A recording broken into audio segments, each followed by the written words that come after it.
우리 옆에 있는 누가 인사할까요? 사랑합니다. 사랑합니다. 감사합니다. 감사합니다. 당신을 축복합니다. 당신은 축복의 통로입니다. 나도 축복의 통로입니다. 자, 이름 밝히시고요. 시작. 저도 축복의 통로입니다. 아멘. 오늘 저와 여러분에게 주시는 하나님의 말씀은 열왕기하 2장 1절에서 11절의 말씀으로 갑절의 영감을 주소서, 이러한 제목으로 하나님의 말씀을 전하겠습니다. 지금 한참 분주하죠. 또 일할 것도 많고 또한 일로 인해서 많이 피곤하고 지쳐있지만 그럼에도 불구하고 하나님의 전에 나와 예배하는 귀한 성도들에게 하나님 은혜가 충만하게 주님을 축복합니다. 오늘은 성령 강림주일입니다. 성령 강림주일은 어떤 날이냐? 한마디로 말하면 교회가 처음 시작한 날입니다.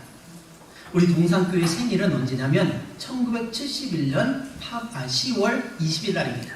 첫 예배를 시작하고 그때부터 벌써 50주년이 지나고 있는 그런 상태 가운데 있습니다. 사람들은 날마다 자기의 생일날을 기억합니다. 엄마가 생일을 축하해 주길 바라고 몇 날 며칠 전부터 졸라댑니다. 엄마, 그날이 무슨 날인지 알지? 응, 알아. 너의 생일이야. 엄마, 오늘 무슨 날인지 알지? 알아. 너 태어난 날이야. 라고 이야기하죠. 그래서 꼭 자기가 태어난 날을 누군가 알아주길 바라고 그날을 기념합니다. 세상에 그 어떤 날보다 가장 소중한 날이 있다면 그것은 바로 사람이 태어난 그러한 생일날이라고 할 수 있습니다. 바로 전 세계에 있는 그런 교회가 세워진 날이 바로 오순절 성령이 임했던 그 성령 강림주일이 바로 교회의 첫 시작입니다. 예수님께서 십자가에 못 박혀 죽으시고 사흘 만에 말씀하신 대로 살아나셨습니다. 또한 살아나신 주님께서는 40일 동안 제자들과 동행하며 그들을 다독거리고 용기를 내라, 힘을 내라, 내가 너와 함께한다. 그러니 너희는 낙심하지 말고 담대하게 복음을 증거하라. 내가 너희에게 가르쳤던 것들 너희들이 가르치라. 그리고 내가 세상 끝날까지 너희와 함께할 것이다 라고 말씀하시고 주님은 하늘로 승천하셨습니다. 그리고 예수님께서 올라가실 때에 부탁하신 것이 너희는 예루살렘을 떠나지 말고 오순절이 되기 전에 너희는 간절히 한 곳에 모여서 기도하라. 그것이 바로 마가의 다락방이었고 마가의 다락방에 120명의 성도들이 간절히 성령 받기를 위해서 간구하고 기도할 때에 불의 혀처럼 바람의 소리처럼 강력한 성령이 임해서 그곳에 있는 120명 모두가 성령 충만한 은혜를 입었다는 것입니다. 그래서 성령께서 말하게 하심을 따라서 그들은 담대하게 여러 언어로 말했습니다. 당시는 예루살렘에 오순절에 많은 사람들이 임했습니다. 6월절 행사를 보내기 위해서 전국 각지에 전 세계에 있는 그러한 디아스포라인, 그러니까 흩어졌던 유대인들이 한 곳에 모여서 이제 절기를 지키기 위해서 모였습니다. 그러다 보니 미국에 사는 사람, 영국에 사는 사람, 또 일본에 살고 있는 사람, 한국에 살고 있는 사람, 여러 민족의 언어로 그렇게 지내던 그들의 언어로 살아갔던 그들에게 강력한 성령이 임하자 창세기 11장에서 바벨탑 사건을 통해서 언어를 흩어버리셨던 하나님께서 이제 각 나라, 각 방언으로 이제 말하게 하심을 따라서 분명히 유대인들인데 그들이 오히려 세계 각국에 있는 각 언어로 말하게 하심을 따라서 하나님의 역사하심이, 하나님의 능력이 각자에게 임했습니다. 주 예수 그리스도는 우리의 생명의 주다. 그분은 죽으셨으나 사흘 만에 살아나셨다. 이 예수를 믿어야만이 우리는 구원을 얻을 수 있다. 수고하고 무거운 짐자들아 다 내게 오라. 내가 너희를 쉽게 하리라. 나는 마음이 온유하고 겸손하니 내게 와서 배우라 라고 하신 이 말씀들을 담대하게 증거하게 되었다는 것입니다. 특별히 오늘 저와 여러분들은 성령 강림주일에 매번 말씀을 전하던 이 오순절 사건들 이제는 좀 뛰어넘어서 구약으로 넘어가서 이제 갑절의 영감을 구했던 엘리사, 그래서 엘리야가 가지고 있었던 그 갑절의 엘리야가 갖고 있었던 하나님의 능력이 이제 갑절히 임하기를 바라는 간절한 소망 가운데 엘리야를 따라갔던 그 엘리사에게 임했던 이 성령의 강림의 사건을 오늘 다루면서 저와 여러분이 은혜 받기를 주님의 이름으로 축복합니다. 오순절에 마가의 다락방에 모여있던 120명의 성도 단 한 사람도 예외 없이 다 성령의 강림의 역사가 일어났던 것처럼 오늘 예배하는 저를 비롯한 모든 성도들, 또 영상 예배를 드리는 모든 성도들, 신앙생활하는 모든 사람들에게 성령의 충만함의 역사가 있기를 주님의 이름으로 축복합니다. 오늘 본문의 내용은 엘리야 선지자가 이제 승천과 갑절 영감을 받기를 원하는 이 엘리사에게 임했던 성령 강림에 관한 그러한 이야기입니다. 당시는 아합 왕이 다스리고 있던 이 시대이기 때문에 이 아합 왕이 다스렸던 그 시대에 엘리야가 사역을 했습니다. 엘리야가 사역할 때 그때는 너무나 악했습니다. 바알 선지자와 아세라 선지자가 너무나 많았습니다. 얼마나 많았던지 갈멜산에서 하늘에서 불을 내려서 진정으로 진짜 살아계신 하나님은 진짜시는 어떤 것인지 우리가 대결하자라고 했을 때에 무려 850대 1로 엘리야가 싸웠다는 것입니다. 하나님의 종은 한 사람인데 이방신, 거짓신을 섬기는 그 사람들은, 선지자들은 850명이나 되는 어마어마한 숫자, 그만큼 악한 시대에 엘리야는 사역을 했습니다. 그리고 거기서 바알 선지자 450명 대 엘리야 선지자 한 명이 이제 재물을 쌓고 하늘에서 불을 내리게 하는 그 시험을 통해서 엘리야가 승리하게 되었습니다. 450대 1로 싸웠던 이 사건이 바로 엘리야로 하여금 얼마나 이 사람이 능력 있는 종이고 하나님의 뜻이 얼마나 강력한지를 보여준 사건. 그래서 이 바알 선지자를 다 죽이고 진멸한 후에 그는 당당했습니다. 그리고 하늘에서 또 비가 내리는 3년 6개월 동안 내리지 않았던 그 비가 촉촉이 내리는 그러한 축복을 받았던 엘리야지만 안타깝게도 아합의 아내인 이세벨이 내가 너를 죽여버리겠다라고 하는 그 말 한마디에 그는 겁을 덜컥 먹고 멀리까지 가가지고 광야로 들어가서 로뎀나무 아래에서 누워서 나를 죽여소서, 나는 다 했는데 나는 이제 할 것이 없습니다, 나를 취하소서라고 하면서 낙심에 빠져있다는 거죠. 사랑하는 여러분, 오늘 저와 여러분이 신앙생활할 때 어떤 날은 정말 성령 충만해서 모든 것을 갖는 것처럼 당당했던 그런 성도가 어느 날 갑자기 낙심하고 절망하고 죽겠다고, 죽여달라고, 나는 살맛이 없다, 밥맛이 없다라고 하면서 낙심한 성도가 있다는 겁니다. 목회자를 비롯해서 모든 성도들이 그러한 가운데 있습니다. 왜 그럴까요? 그 능력은 우리의 능력이 아니라는 겁니다. 여기서 엘리야가 보여준 것은 엘리야가 소유하고 있었던 그 능력은 그 자신의 능력이 아니라는 겁니다. 오직 성령의 능력이라는 것입니다. 성령께서 임하실 때만이 비로소 그 역할을 감당할 수 있습니다. 그러므로 오늘 저와 여러분들은 늘 기도할 것은 성령 충만을 위해서 기도해야 됩니다. 뭐라고요?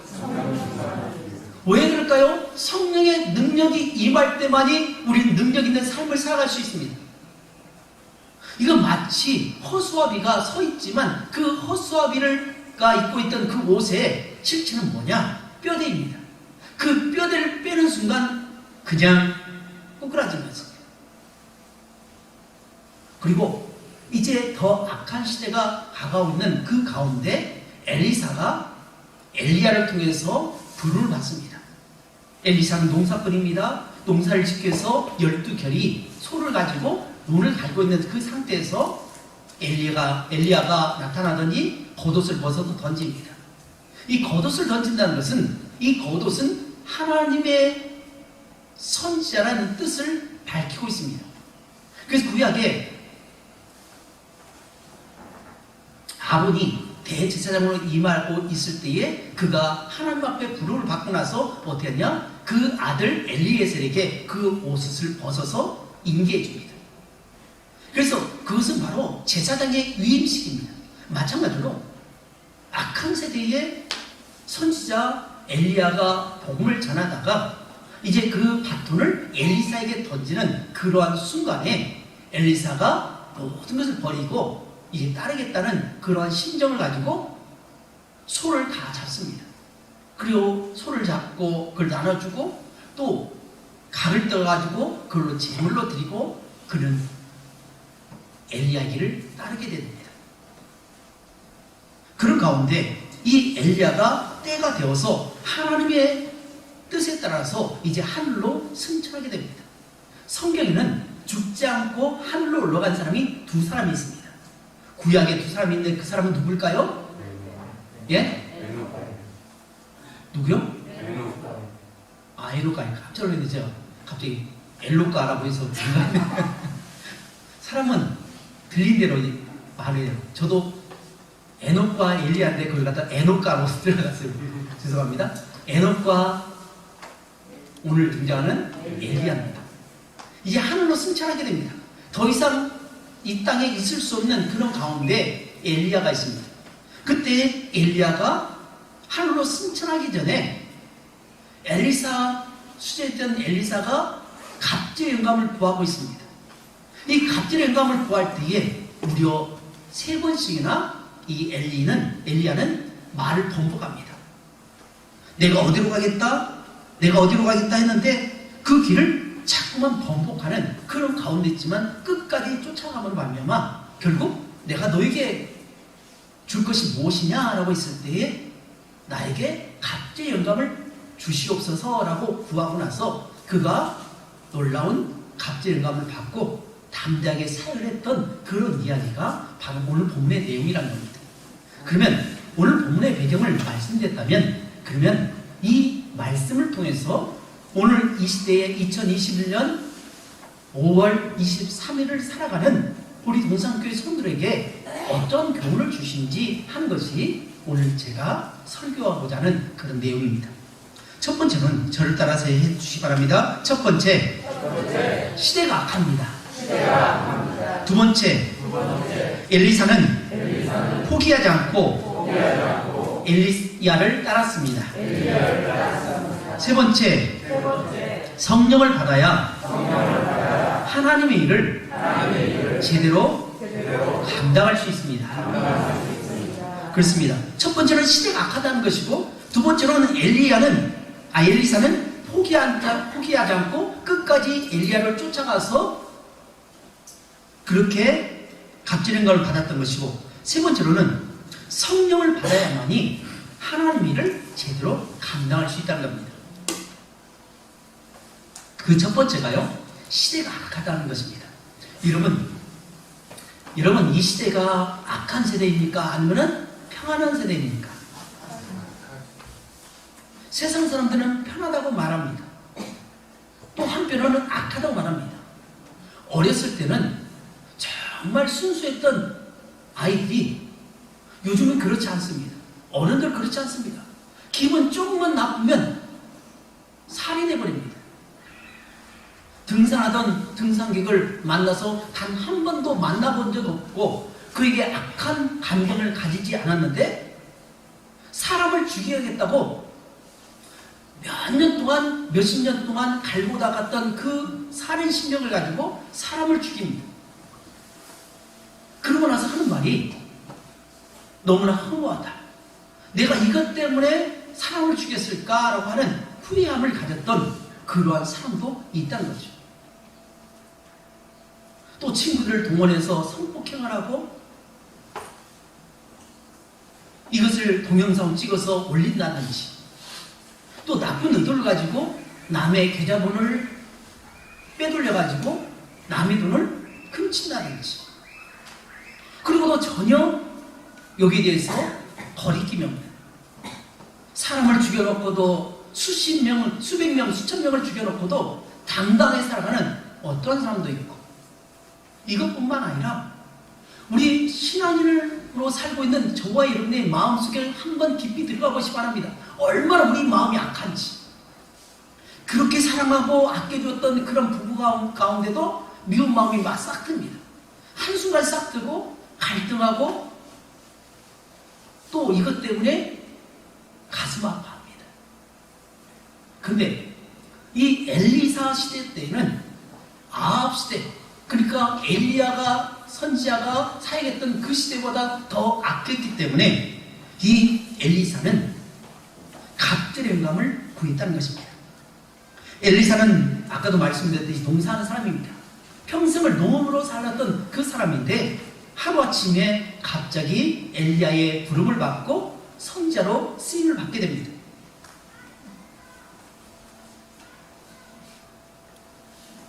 그리고 오늘날 스승이었던 선지자 엘리야가 하나님의 부르심을 받고 떠나는 때가 다가오게 됩니다. 그때 엘리사는 무엇보다도 세상 사람들은 물론 세상을 이길 힘이 필요했는데 그것은 바로 갑절의 영감이었다는 것입니다. 우리 그리스도인들도 세상을 사는 데 있어서 우리가 가지고 있는 것을 버리고 이 버린 것만으로는 부족하다는 것입니다.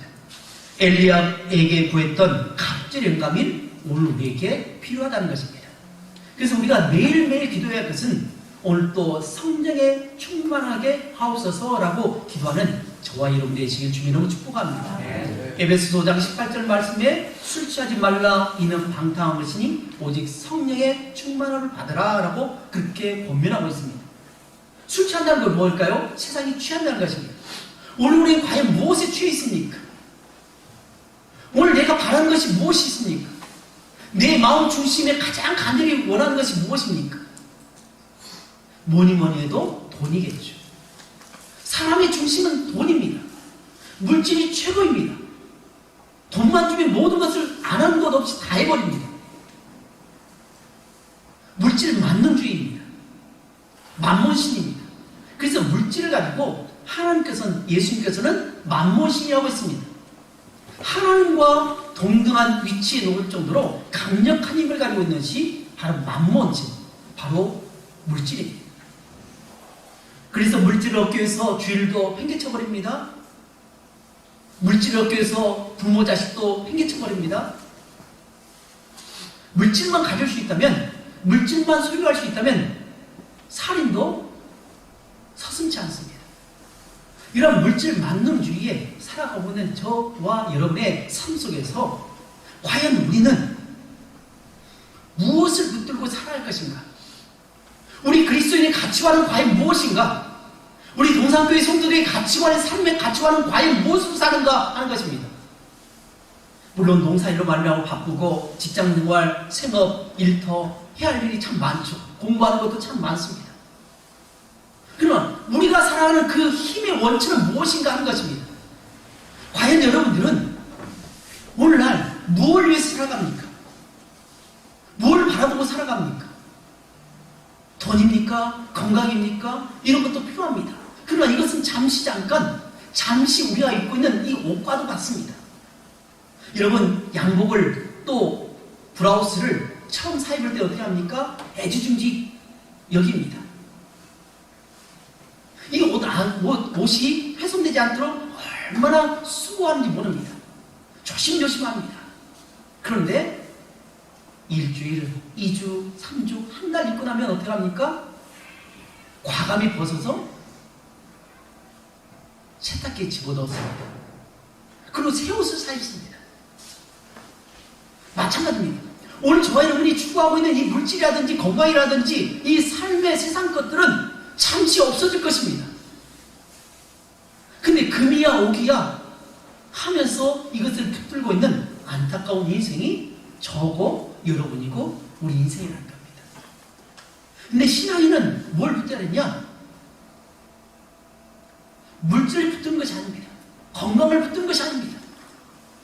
사도 바울은 빌립보 성도들 향해서 편지를 보내면서 나는 지금 감옥에 갇혀있다. 이를 위해서 너희들이 지금 기도해 준 거 정말 고맙다. 너희들이 기도해 줄 때 뭘 기도해 주냐?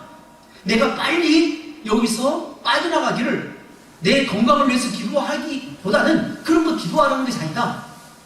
어찌되었든 내가 지금 감옥에 갇힌 것도 하나님의 은혜다. 감옥에 갇혀있기 때문에 감옥에서 만나는 사람들에게, 수많은 사람들에게 복음을 전함으로 그들이 구원받게 된 것은 하나님의 은혜다.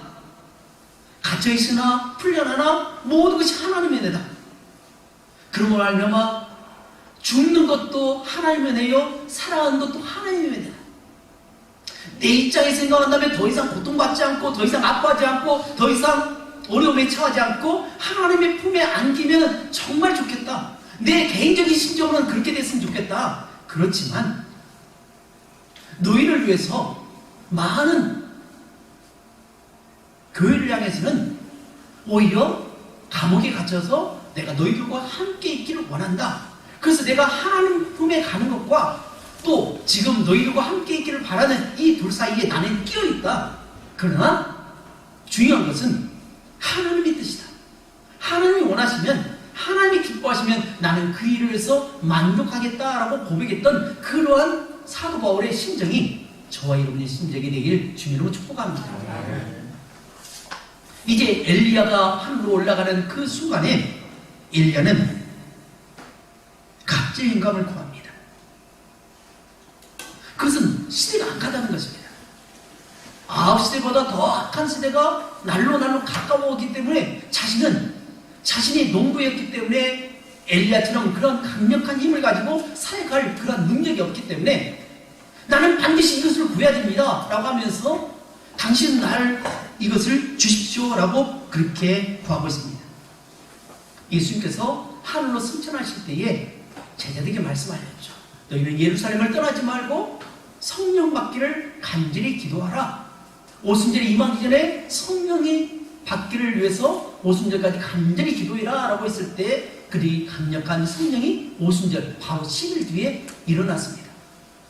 그러면 그들이 담대하게 복음을 전했던 것처럼 오늘 엘리야가 하늘로 승천하기 전에 엘리사가 그러한 간절한 갑절의 영감을 구했다는 사실을 우리가 기억하며 오늘 저와 여러분들이 구할 것은 갑절의 영감이라는 것이고 또한 이 시대가 살아가고 있는 이 시대는 너무나 악한 시대라는 것을 우리는 기억해야 됩니다. 때가 악하니라 세월을 아끼라 라고 말씀하고 있다는 것입니다. 두 번째로는 엘리사는 포기하지 않고 낙심하지 않고 끝까지 엘리야를 쫓아갔다는 것입니다. 장거리를 뛰는 선수들은 인내와 지구력이 필요합니다. 이것이 없이는 아무리 뛰어난 능력을 가졌다 할지라도 도중에 포기할 수밖에 없습니다. 목적지에 도달할 수 없습니다. 하나님은 미쁘시게 약속하신 것들을 반드시 이루신 분입니다. 따라서 성도는 그분의 약속을 받기까지 엘리사처럼 끈질기게 따라다녀야 됩니다.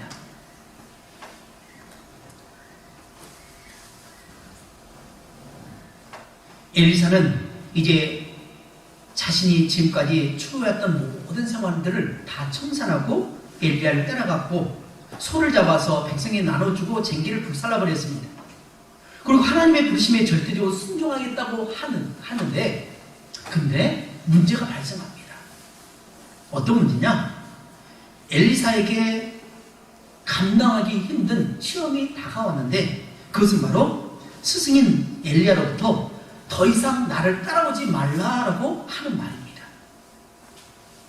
그는 평생 엘리야를 따라가겠다고 그렇게 작정하고 나섰는데 이제 더 이상 오지 마. 너 여기 있어 라고 말할 때 얼마나 서운한 마음이 들겠습니까? 예를 들자면 성도님들 다음 주부터는 동산교회 나오지 마십시오 라고 하는 목사의 말이 나오면 여러분 어떻겠습니까? 아멘 하고 갈 사람이 있습니까? 서운한 마음 들 것입니다. 아이고 목사가 변했어. 옛날엔 그렇지 않았는데 이제 좀 살만하니까 변했어 라고 하는 그 오해가 있지 않겠습니까? 이 바로 엘리사가 그런 마음이 있었을 것입니다.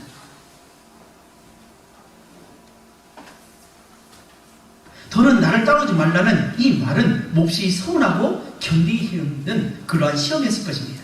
이때 엘리사는 어떤 반응을 보였느냐? 끝까지 엘리야의 뒤를 따라갔습니다. 껌딱지처럼 졸졸졸 따라다녔다는 것입니다. 엘리야는 하나님의 말씀에 따라서 길갈로 가고 베델로 가고 여리고로 또 요단강으로 이제 계속해서 장소를 바꿔갈 때마다 그때 계속 쫓아갔다는 것입니다. 엘리야와 엘리사는 길을 걷고 있습니다. 길갈에서 베델로 가는 도중에 스승인 엘리야가 천만을 꺼냅니다. 너는 여기에 머물러 있으라. 즉 더 이상 나를 따라오지 말고 여기에 머물라라고 하는 것입니다. 그때 엘리사는 선생님이 살아계시는 한 결코 떠나지 않겠습니다. 당신이 살아있는데 내가 왜 당신을 따라갈 명목이 없습니까? 나는 끝까지 따라가겠습니다. 마치 예수님께서 십자가에 못 박혀 죽으셨다고 할 때에 베드로가 그랬죠. 다른 제자는 다 떠나도 나는 결코 당신을 떠나지 않겠습니다 라고 고백했던 것처럼 그런 고백을 하게 된 거죠. 이제는 엘리야가 베델에서 여리고로 자리를 옮겼습니다. 그리고 또 여리고에서 또다시 요단강으로 장소를 바꿉니다. 번복한 것입니다. 남아있는 중천금이라고 했습니다. 사나이가 한번 말했으면 그것을 천금을 준다는 것으로 바꾸지 말아야 할 것이 남자의 그 말의 핵심입니다. 그런데 선지자라고 하는 사람이 하나님의 말씀을 전하는 이 선지자가 무려 3번씩이나 말을 번복합니다. 또 망했는지 정신이 까닥했는지 알 길이 없지만 이렇게 번복하는 사람에 대해서 어떤 마음이 들겠습니까? 서운한 마음, 또 이제는 오해를 할 수 있죠. 저 사람이 저러지 않았는데 왜 저러지? 라고 하면서 의심할 수 있습니다. 내가 잘못 선택했어. 내가 사람을 잘못 택했어. 라고 하면서 회의하고 돌아서는 것이 아니라 끝까지 따라갔다는 것입니다. 그리고 이제 엘리야가 마지막 말합니다. 나를 내게서 데려감을 당하기 전에 내가 내게 어떻게 할지 이제 말하라 라고 합니다. 이때 엘리사가 그동안 마음에 깊숙이 품어놨던 그 말을 합니다. 나에게 갑절의 영감을 주소서 라고 그렇게 구했습니다. 우리식으로 말하면 우리에게 성령 충만함을 주시옵소서 라고 그렇게 간구하고 있다는 것입니다. 당신의 성령이 하시는 역사가 갑절이나 내게 있게 하소서 라고 했습니다. 근데 오늘 우리가 가지고 있는 성경책은 개역 개정입니다. 근데 개역 성경에는 갑절의 영감을 주소서라고 하는 것인데 아마 갑절의 영감을 주소서가 더 맞을 것 같아서 오늘 제목을 그렇게 정한 것입니다.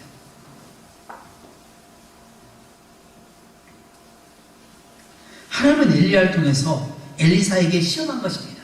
3번씩이나 시험했는데 그 시험에 합격했다는 것입니다. 사랑하는 여러분, 오늘 우리도 인내의 믿음이 있어야 할 줄 믿습니다. 오늘 우리가 살아가는 세상은 아무리 힘들고 어려운 일이 닥쳐온 날짜도 오늘 우리 장로님 기도하셨듯이 어떤 환경 속에서도 낙심하지 않고 믿음으로 기도하며 승리하는 인생이 되어야 할 줄 믿습니다. 근데 그것은 내 힘으로 할 수 없다는 겁니다. 성령의 능력을 받아야 됩니다. 근데 성령의 능력은 그냥 아무 때나 선심 쓰지 그냥 툭툭 던져주는 것이 아닙니다. 간절히 사모하는 사람, 간절히 원하는 사람, 그 사람에게 성령이 임하는 것을 믿습니다. 오순절에 마가의 다락방에서 간절히 기도했던 그들이 할 일이 없어서 그곳에 모였습니까? 아닙니다. 예수 믿는 그 자체만으로 그들은 죽임을 당할 수 있습니다. 잡혀가면 죽임을 당합니다. 예수님께서 십자가에 못 박혀 죽으듯이 그들도 화형을 당할 수 있고 죽음을 당할 수 있는 그런 절박한 상황 속에 한 곳에 모였다는 것은 우리를 잡아가십시오라고 하는 것과 똑같습니다. 조용히 기도하는 것이 아니라 소리내서 기도했습니다. 나 여기 있습니다. 나 잡아가세요라고 하는 것과 똑같습니다. 5.18 배경으로 했던 영화 중에 택시 운전사 맞나요? 택시 운전사 맞나요? 거기서 보면 사이렌이 울립니다. 그때 어떻게 하냐? 사람들이 전부 다 창문을 이불로 다 막습니다. 빛이 빠져나가도록 빠져나가지 못하도록 다 차단시킵니다. 왜요? 만약 빛이 새어나오면 거기에다가 융단 목격을 하기 때문에 죽임을 당할 수 있게 될 모든 빛을 다 차단을 합니다. 그만큼 절박한 가운데 있습니다. 근데 오순절에 성령 받기로 해서 간절히 기도했던 이 마가이라는 방에서 120명의 성도가 크게 소리 높여서 기도했을 때 어떤 역사가 일어났겠습니까? 나 잡아가십시오라고 하면서 나 여기 있습니다 하고 알려준 것과 똑같습니다. 죽기를 각오하고 간절히 기도했다는 것입니다. 하루 지났습니다. 이틀 지났습니다. 사흘 지났습니다. 9일 지났습니다. 아무런 반응이 없습니다. 그리고 드디어 오순절 10일이 지나자 강력하게 성령이 임했다는 겁니다. 마지막 세 번째로는 성령을 받아야 하나님의 일을 제대로 감당할 수 있다는 겁니다. 오늘 본문 9절을 보면 당신의 성령의 역사가 각절이나 내게 있게 하소서라고 기도합니다. 엘리사에게 능력이 임했을 때 어떤 일이 일어났느냐? 오히려 엘리야보다 더 많은 기적을 일으킵니다. 예를 들자면 열왕기하 2장에 보면 마실 수 없는 물을 깨끗하게 하는 그런 기적을 일으켰고, 또 열왕기하 4장에 보면 한 선지자의 생도의 아내가 그만 빚을 너무나 많이 짓고 그냥 죽어버린 겁니다. 생계를 책임져야 할 그 남편 죽자 먹고 살 일이 막막합니다. 더욱이 빚을 졌기 때문에 이 돈을 준 그 사람이 탕감하지 못하니까 빚을 갚지 못하면 너희 자식들을 노예로 팔아버리겠다, 노예로 사겠다라고 하자 이 아내는 겁을 덜컥 먹고 이제 엘리야에게 따지러 왔습니다. 엘리사에게 따지러 왔습니다. 선생님, 당신의 제자가 당신의 길을 따르겠다고 하다가 그만 죽어버렸습니다. 당신이 책임지십시오라고 하며 따지러 온 것입니다. 그때 엘리사가 하나님 지혜 가지고 말합니다. 당신의 집에 무엇이 있습니까? 라고 했을 때 기름 한 병밖에 없습니다. 오늘날 여러분 들기름 있고 참기름 있죠? 각각 어떤 집은 막 3병, 4병도 있을 텐데 그 집에는 기름 한 병밖에 없었다는 겁니다. 그럴 때 너는 가서 그릇을 이웃사람에게 다 빌리라. 빌릴 수 있는 건 다 빌려라는 것입니다. 그리고 부엌문에 들어가서 물 딱 닫고 거기에 기름을 계속 부으라고 했을 때 기름이 차고 넘쳐서 그것을 팔았다는 것입니다. 이것이 바로 오병이의 역사를 보여주는 사건이라는 거죠.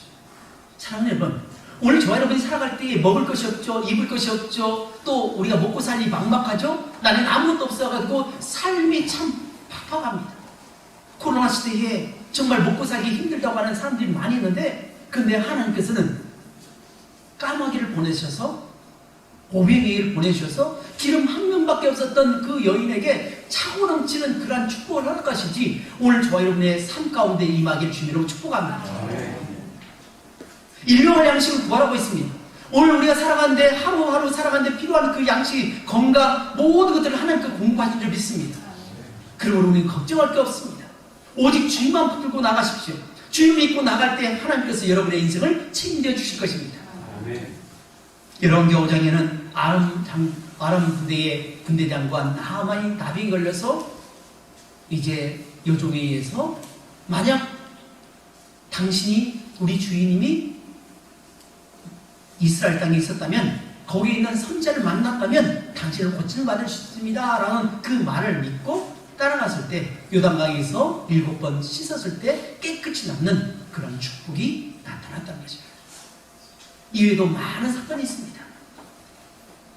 이렇게 나타난 역사는 누구의 역사입니까? 성령의 역사입니다. 오늘 사실 말씀을 전하는 저 역시도 마찬가지죠. 성령의 역사가 없이는 아무것도 할 수 없습니다. 머리가 하얘가지고 아무것도 보이지 않고 무슨 말을 할지 모릅니다. 근데 성령께서 우리 성도들에게 필요한 말씀을 그때그때 적소적소마다 하나님 주시기 때문에 감당할 수 있다는 거죠.